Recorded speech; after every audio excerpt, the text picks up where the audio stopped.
and the low hanging fruit, like the how can I build the rich interface that anybody could use, even my grandma could use, right? So the having that core technology one thing, and enabling the core technology to everybody and make it accessible and usable. That's the key.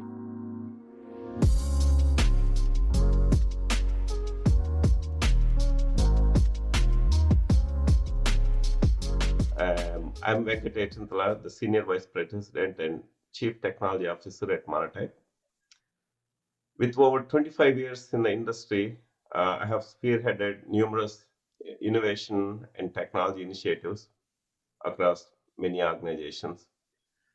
So Monotype stands as a leader in providing fonts and font technologies to the world's most popular brands. So my passion especially lies in fostering innovation. Recently, of course, a lot of AI related initiatives going on, enhancing the user experience either through AI, mostly AI related features that we're releasing recently, and delivering scalable solutions for global brands and individual creatives. Again, I'm very excited to be on the podcast today, and let's see what we can discover today. Yeah, I'm super excited to have you on. Venkat and I have known each other for a while, and I've been really impressed by a lot of the stuff he's been working on. I was blown away by, I was doing a little bit of research on Monotype specifically, and was blown away that I believe you guys have like Times New Romans and like a bunch of these like iconic fonts that everyone knows about. This company is like over 100 years old.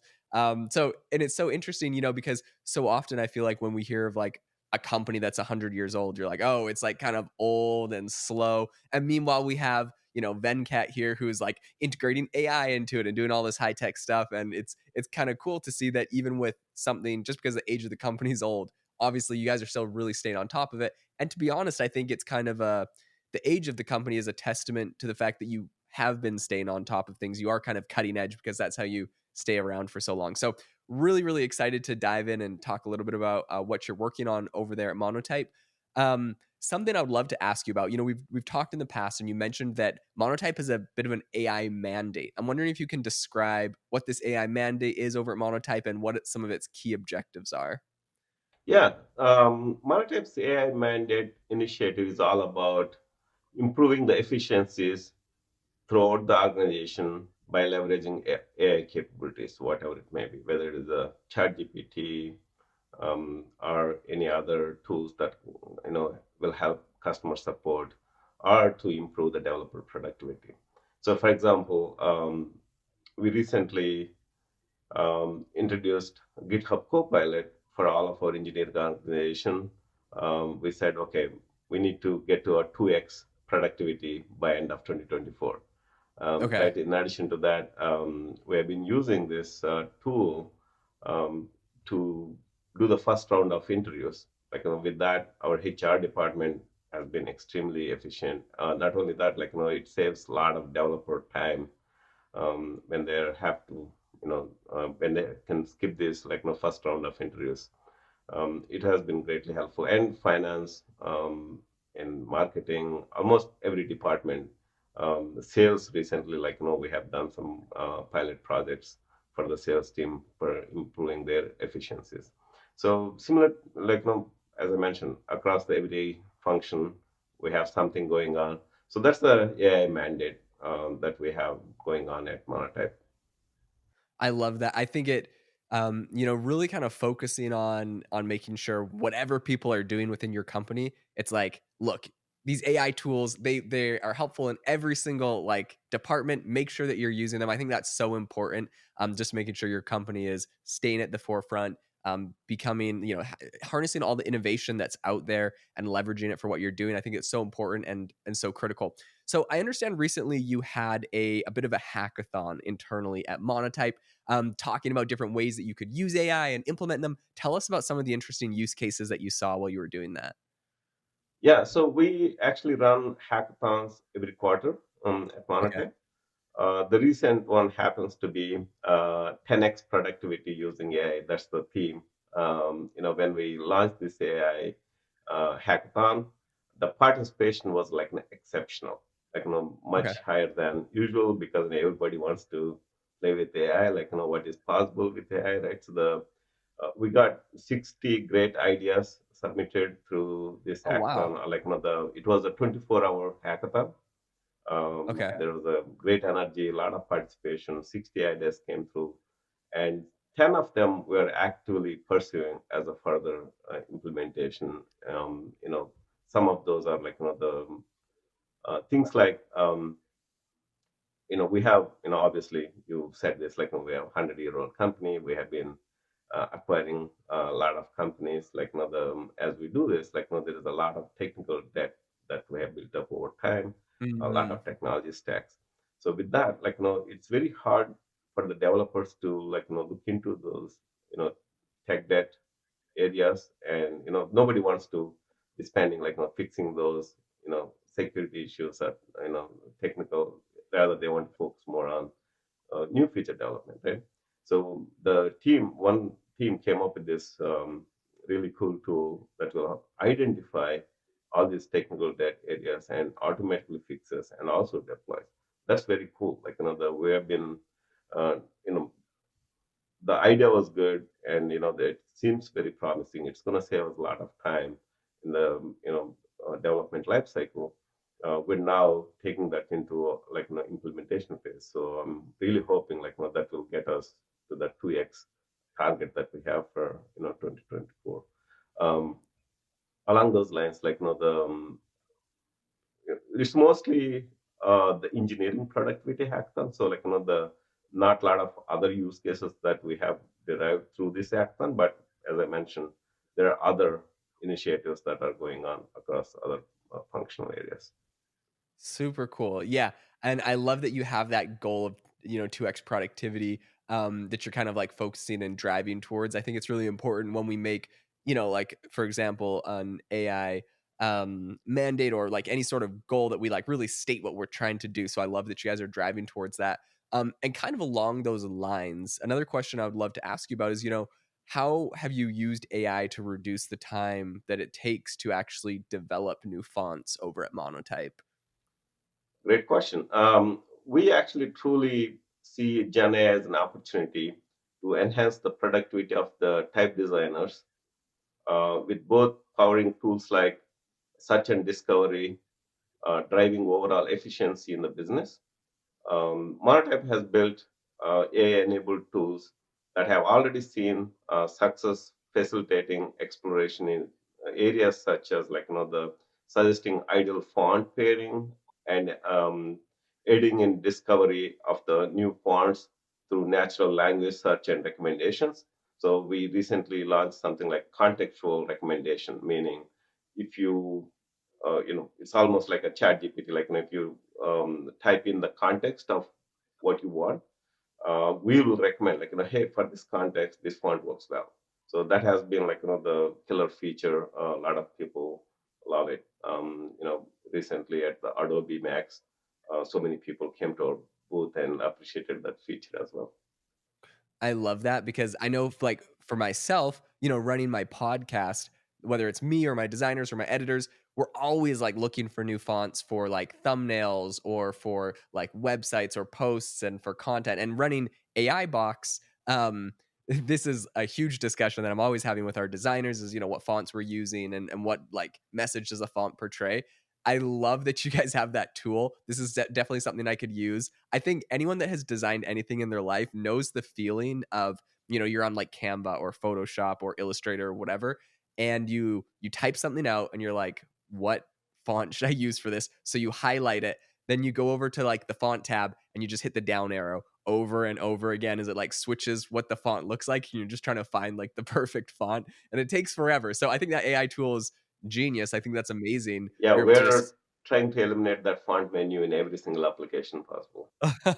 I'm so grateful that you are doing the world a massive service. Honestly, that's awesome. Um, so I think that's going to be super cool.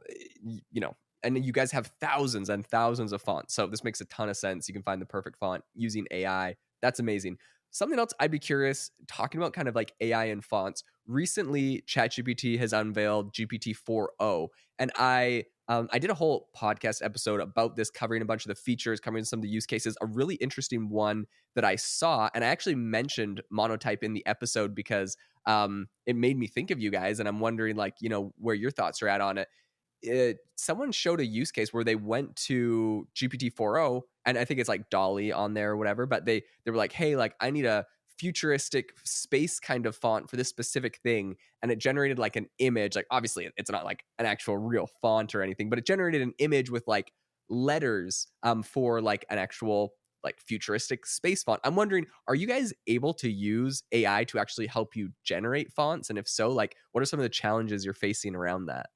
Yeah, so this is very interesting problem for us and many others as well, right? So the when you think about AI generated fonts, so whatever is available today, even GPT 4.0, it could only generate images, and even those images, I don't think, with my own experience, I've been experimenting a lot from the beginning, even with the recent 4.0. Um, those are not usable at all, in my opinion, Right. right? Even the images, right? Yeah. You know, there are a lot of initiatives like that.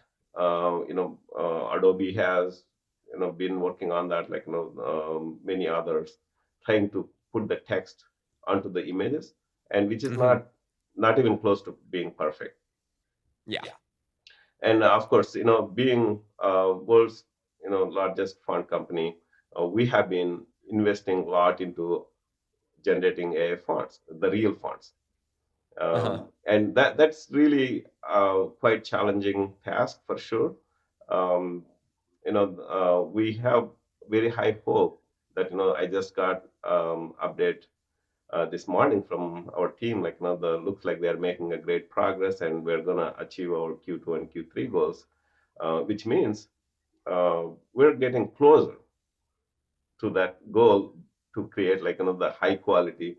So if something comes out of Monotype Studio, that means it has to be really a high quality, like, the fonts that, everybody appreciates. Like, we Yeah. can't release any low quality fonts, um, because Monotype meant for, like, very high quality fonts, right? So the with that, there are a few things we need to consider, as, like, there are a lot of um, concerns around, um, how are we gonna train the data, like, these models. Like, we have largest library available. Like, we are assuring our partners, whoever is, like, working with us, like, we're not gonna leverage any of other fonts to train our models. um, you know, uh, we have a very strict guidelines. We published even guidelines to, like, everybody to read, like, what monotype is gonna Uh-huh. follow when we are, how ethically we're gonna be when we are training our models, and unbiased and things like that. Um, you know, Bottom line here is, like, we're gonna get there soon, but not there yet. Yeah. Yeah. No, for sure. I think when we get there, I think, the first step is obviously, um, towards that contextual recommendation that I have mentioned. Like, if someone needs a text in the image, that is evident, right? Everybody needs a Mhm. text in the image. We'll probably, as an experts, will be able to help with anybody who is in that image creation business.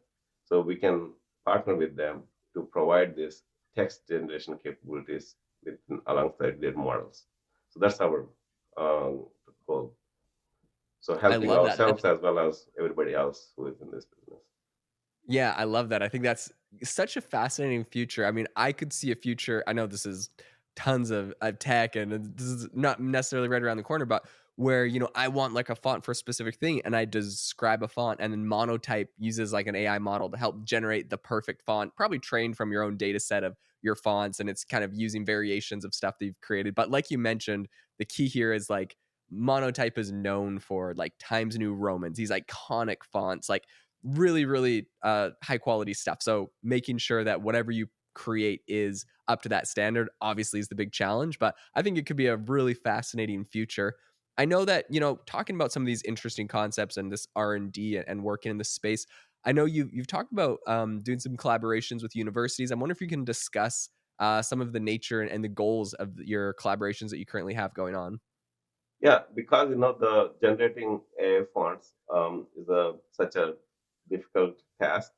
We thought reaching out to some of the top-notch universities across the globe would be beneficial. We are actually working with multiple universities across different regions. So it's not only like Latin fonts that we need to create. We have to create the world fonts, like the how Yep. creating a Latin versus creating a Japanese and Chinese is quite different. Right? It Yep. requires different skill set. So for that reason, we have been working with multiple universities, like as stated earlier, we do follow this framework called Technology Readiness Framework, which Okay. NASA uses, TRL, and it has 8 levels. If you think about it, 1 to 3 is like those are the experiments that you do within the labs, and 3 to 5 is where you do like build MVPs, and 5 to 8 is basically where you scale up your products. With that framework in mind, I would say probably we're at between 1 to 3. Some universities are like still discovering, like coming up with their own methodologies, approaches in doing this. Some are a little bit further out, like whereas 3, like where we can take and implement as a MVP and put it out Mhm. in front of some of the designers. We're very excited, like that we're fortunate to find some of these universities to work on this project alongside our internal teams. That's super, super exciting. You guys are doing some really innovative stuff. I'm excited to see what comes out of this. One thing amazing about yourself is you are an investor in AI. This is an area you focus on. You're an investor in AI Box, my software company. I'm curious from your perspective and kind of your vantage point here. What are some of the areas that you're most excited about? Maybe some areas that you think have the most promise as you're kind of looking at investing in different things in AI. What do you think is most exciting? So first and foremost, coming to my mind is like all around bringing efficiencies, right?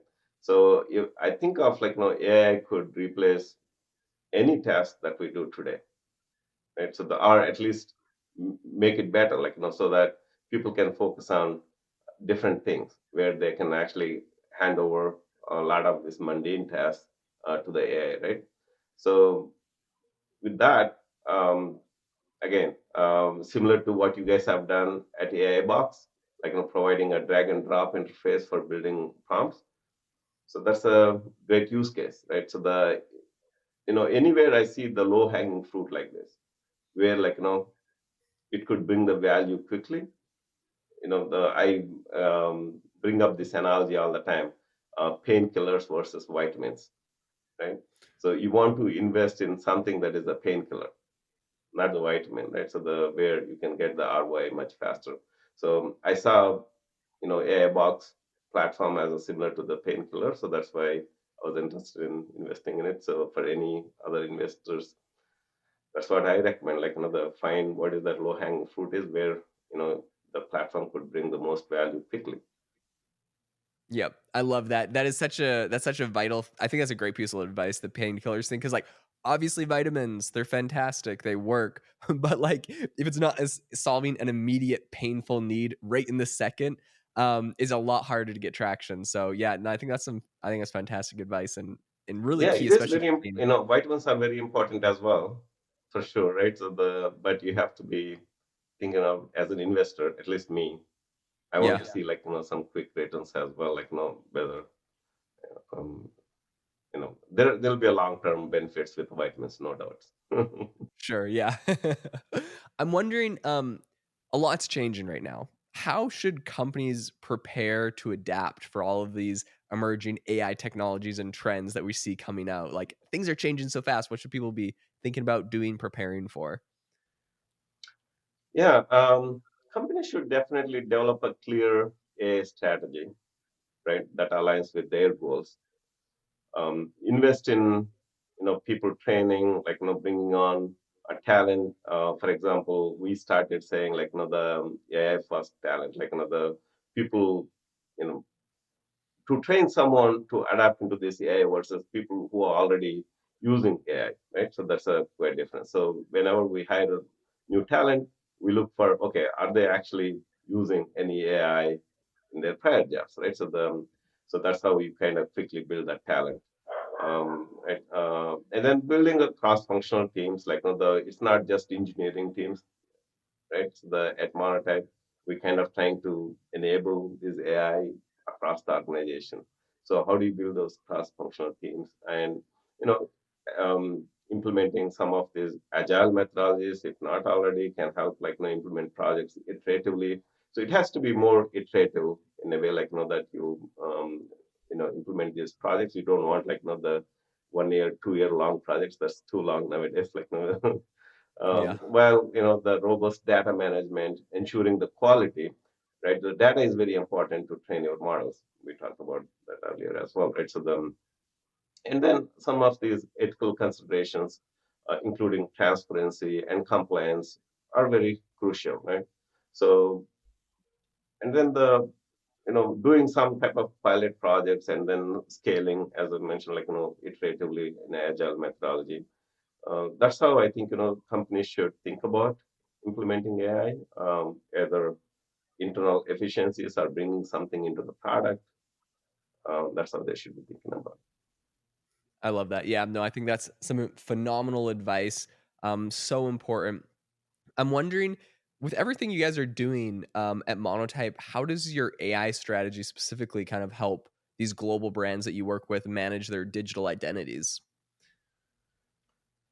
Yeah, so we're going to provide some real-time brand monitoring and reputation management through some of this sentiment analysis, right? So gathering consistent content for various digital platforms and personalizing customer experiences based on data analysis. Um, it also optimizes the digital advertising and the website design for better engagement. For example, like, if we can in real time figure out, like, okay, for this region, for this age group, certain typography works better. It's gonna have a much more yield, like, conversion than, like, the monotonous, like, the single typeface all across. Like, we're kind of thinking of, like, how these retails um, change their, like, window decorations based on the seasons, right?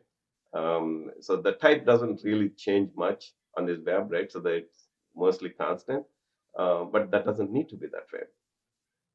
So that's That's how we see, like, the brands leveraging this new AI capabilities.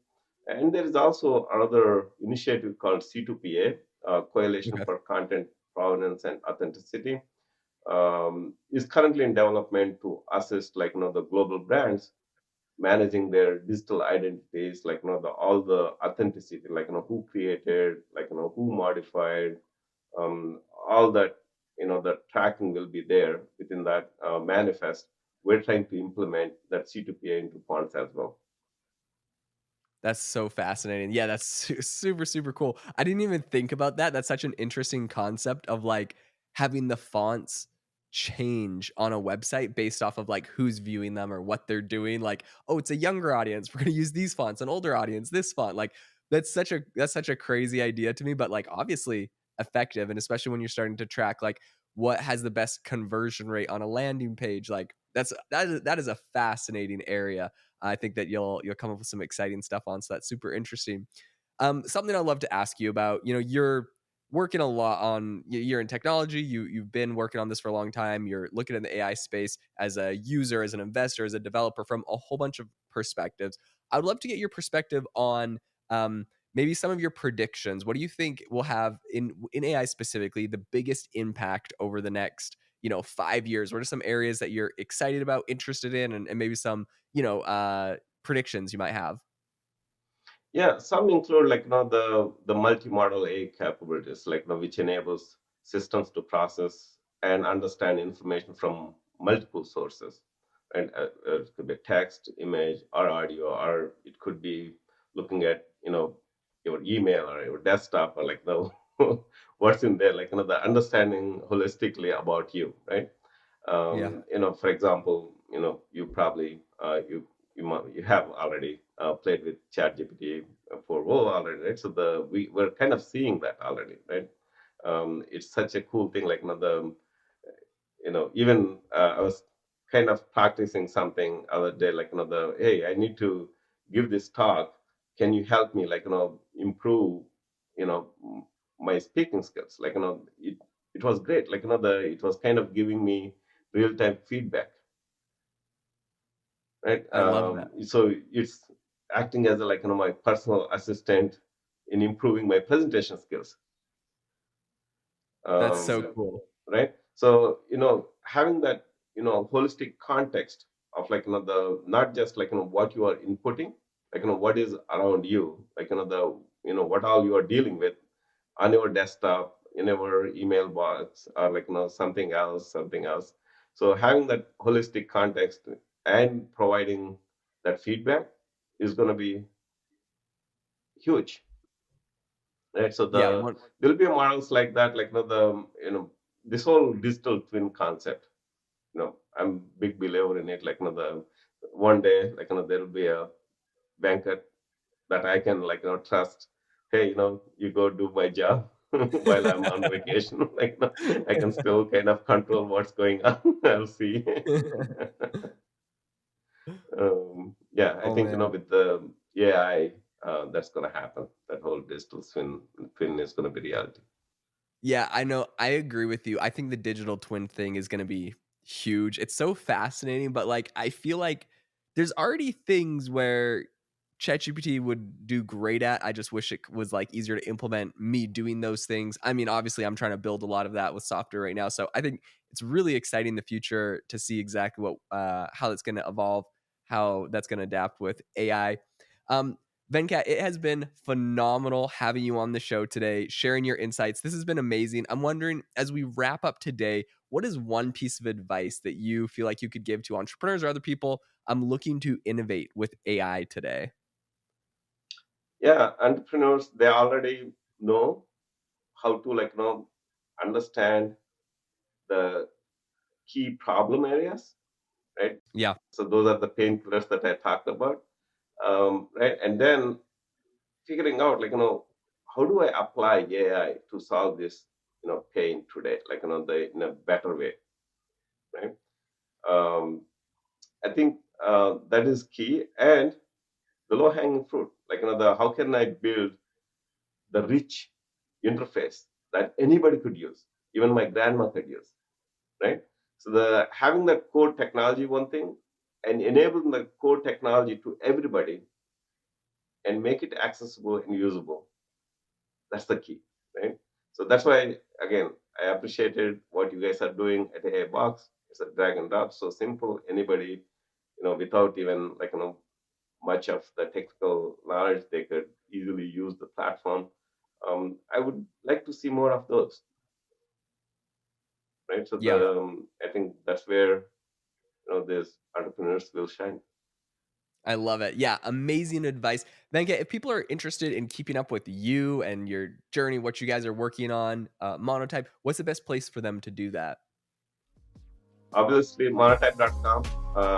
We update monotype.com all the time. Like, the best place to visit, or, reach out to me on LinkedIn. Amazing. Okay, will do. And I will leave links in the show notes to the listener, to monotype.com, to Venkat's LinkedIn if you're interested in connecting with him. Thank you so much for coming on. To the listeners, thank you so much for tuning in to the podcast today. If you enjoyed the episode, make sure to review us wherever you get your podcasts. And I hope that you all have an amazing rest of your day.